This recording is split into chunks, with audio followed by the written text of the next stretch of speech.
নমস্কার। চলুন আজ একটা নকশা দেবো মুসলিম ভাইদের জন্য, যাদের আধকপালি ব্যথা হয়। আমি আধকপালি ব্যথা দিয়েছিলাম টোটকা, তো আজকে একটা নকশা দেবো।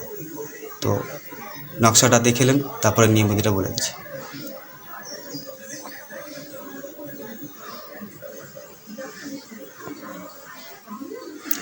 যে নকশাটা দেখতে পেলেন, এই নকশাটা কি করবেন, শনিবার দিন দশকর্মা দোকানে যাবেন।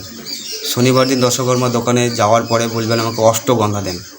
অষ্টগন্ধা নিয়ে আসবেন। অষ্টগন্ধা নিয়ে আসার পরে বেল গাছের একটা ডাল কাটবেন, বেল দিয়ে কলমের মতো তৈরি করবেন। দিয়ে অষ্টগন্ধা আর এমনি কলের জল দিলে হবে। দিয়ে ভালো করে গুলে নিলেন। দিয়ে 4 আঙুল বা 4 আঙুল একটা কাগজ নিলেন, সাদা কাগজ। নেওয়ার পরে এই নকশাটাকে ওই অষ্টগন্ধা কলের জল দিয়ে যেটা গুলেছেন ওই বেলের কলম দিয়ে এটাকে ভালো করে অঙ্কন করবেন।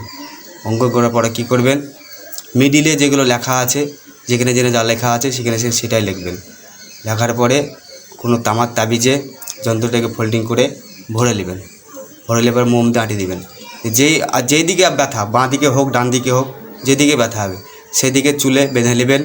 দেখবেন আধকপালে ব্যথা 10 মিনিটের মধ্যে ভালো হয়ে গেছে। আপনারা করুন, উপকার পাবেন। আমি করেছি, উপকার পেয়েছি। নমস্কার। জয় মা কালী।